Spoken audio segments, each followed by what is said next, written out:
You are 9 years old, and the morning smells like wet earth and boiled rice. The roosters call across the rooftops of your southern village, and the mist clings low to the red-tiled eaves. Your father hums as he untangles fishing nets. Your mother stirs porridge in a clay pot, the steam fogging the window, her face briefly disappearing behind it like a ghost. She laughs when you try to sneak a rice cake from the bamboo steamer and gently slaps your wrist. The rice fields are waking under a pale yellow sun, and you have never known anything but this rhythm: soil, family, food, sleep, safety. You hear it before you see them. Hooves, steady and deliberate, crunching over gravel. Your father stiffens. Your mother drops her ladle into the pot and runs to the door. You follow, barefoot, your heart not yet learning how to fear. 6 horses. Officials in red silk robes and black hats. Behind them, soldiers, and a litter bearing the seal of the emperor. They say nothing at first. Then one dismounts and unrolls a scroll. He calls your father's name. Then yours. Your father's voice is a whisper. "Please, he's only a boy." Your mother screams. She clutches you so tightly it hurts, but the man pulls you from her arms like you're a sack of grain. You kick. You cry. But no one moves to stop it. Not the neighbors. Not your uncle. No one. Because everyone knows, when the emperor's court comes for boys, you do not resist. They tell your parents it is an honor, that you will serve within the Forbidden City in Beijing itself, that you will eat better, learn to read, rise to greatness. But as the cart rolls away and your village disappears behind a hill of banyan trees, all you can hear is your mother's voice breaking into something no words can carry. You will never see her again. Before we dive deeper into this forgotten corner of imperial history, if you enjoy learning about the hidden truths of history, consider hitting that like button and subscribing for more content like this. The road north is long, dusty, and cruel. The imperial escort does not care if you cry or if your feet blister and bleed. The cart bumps over stone and dirt for days. At night, you sleep under it, curled like a dog, the hem of your robe soaked from dew. You're not alone. There are other boys, some your age, others older. One from Yunnan, who barely speaks your language. Another from the coastal provinces who won't talk at all. You learn quickly. Names are dangerous. They tie you to something, and the palace doesn't want you tied to anything but it. When you ask the guard where you're going, he grunts. To serve. You try to pray, but your words feel small here. Lost beneath the stars, swallowed by the wheels of empire grinding across the land. One boy tries to run. He slips out during the second night, barefoot, silent as a breath. He makes it almost to the edge of a ravine before the soldiers catch him. They do not speak. They only beat him, slowly, methodically. One holds a lantern while the others work. The sound is worse than his screaming. It is the sound of meat breaking. In the morning, the boy is gone. No one says his name again. No one dares. You begin to walk quieter. You learn to flinch before the blow lands. You start to understand that silence is safety and obedience is currency. Somewhere near Luoyang, you're herded onto a river barge.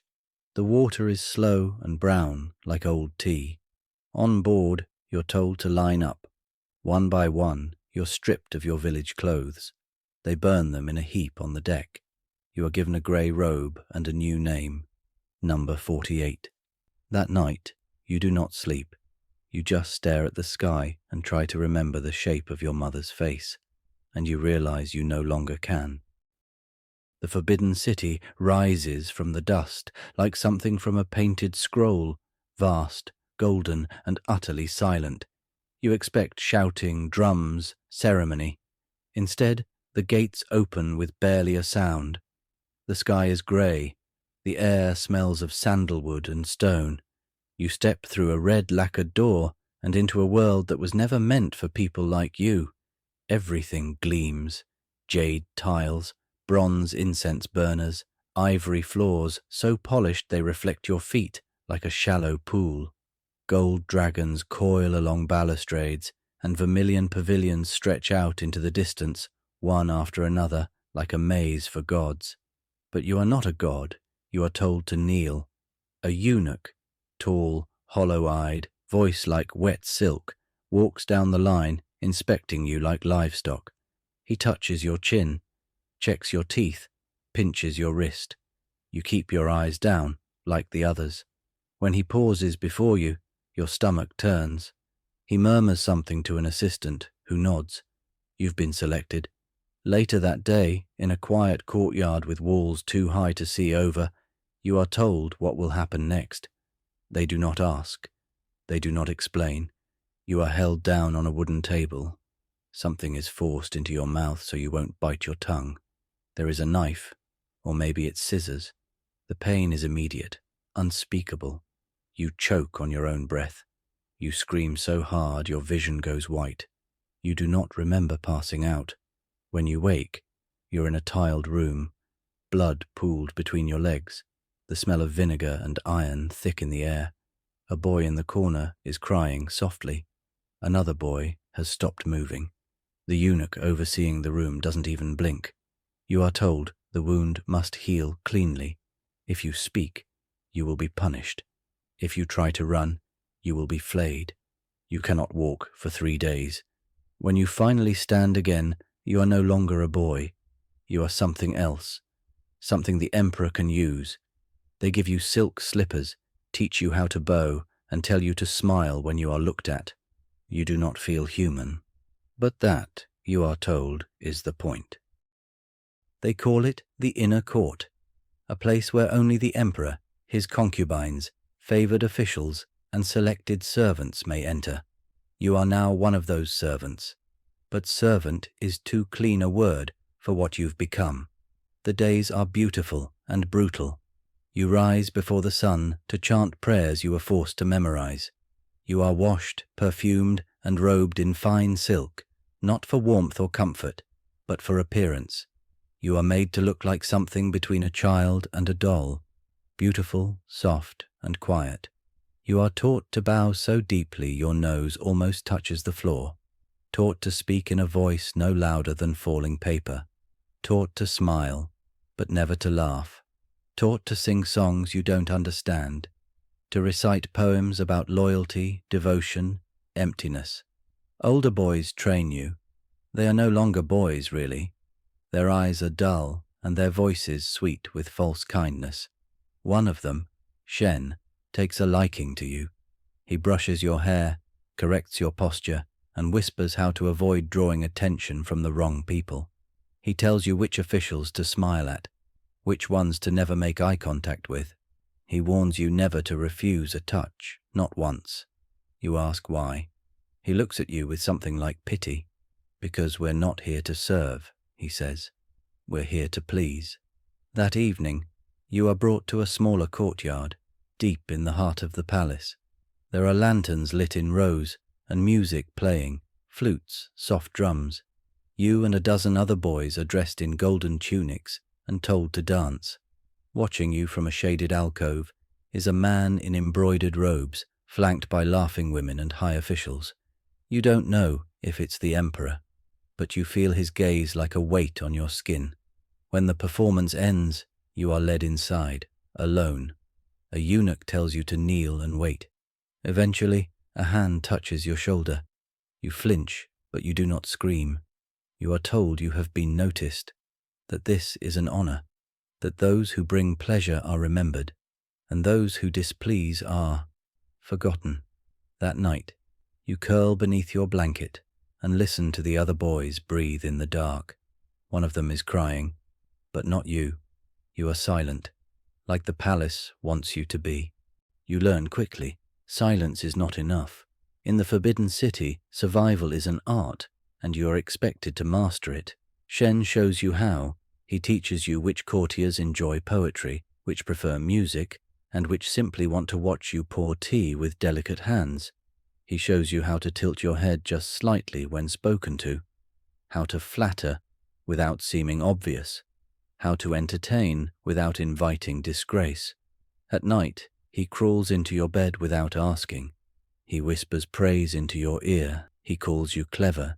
He says you'll go far. You start to believe him. The lesson is clear. You have no family now, only the Emperor. Another boy, barely 10, stumbles during a tea ceremony. He spills a few drops on a courtier's robe. He's gone the next morning. No explanation. His bed already filled by someone new. You begin to understand the hierarchy. The boys who smile, who obey, who offer themselves freely, they eat better, sleep warmer, get silk-lined shoes and new brushes for calligraphy. They become favorites, protected. Those who resist, they vanish.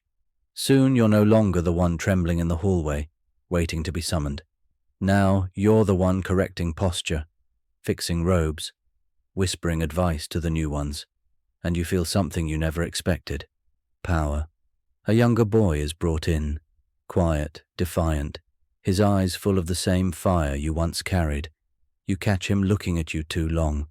Later that night, you tell the eunuch that the boy is disrespectful, that he mocked the court, that he whispered forbidden prayers when he thought no one was listening. The next morning, his head is shaved, his duties doubled. You never hear him speak again. You watch him fade, just as you once did, and you feel like you've won. You are 17 now, no longer the delicate, wide-eyed boy who trembled when spoken to, no longer summoned to dance beneath the emperor's gaze or pour wine for leering officials. You are taller, sharper. There is something in your eyes that no longer begs, only measures. The emperor has grown bored of you. That's how it works here. Youth is the coin, and you've been spent, but you're still useful. The eunuchs see potential. The court assigns you to train the new boys, the fresh arrivals with shorn heads and bleeding thighs, who flinch at shadows and sob into their pillows when they think no one can hear.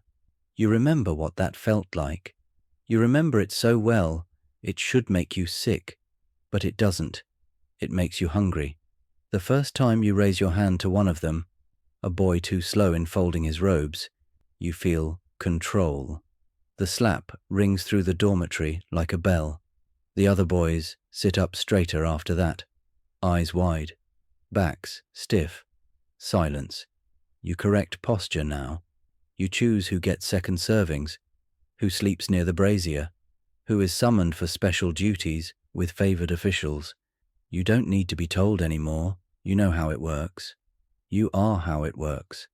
A boy named Lian, maybe 12, looks at you the way you once looked at Shen, desperate for guidance, clinging to any sliver of kindness. One evening, he confides in you, tells you he misses his older brother, that he wants to go home. You smile and place a hand on his shoulder, just like Shen did to you. You'll do well, you whisper, if you learn quickly. He does, because he's afraid of you, and that feels right. Not because it should, but because it means you've won. The fear that once lived inside your chest has moved outward. Now it lives in them. You used to pray someone would save you from the monster. Now you are the monster, and it feels perfectly natural.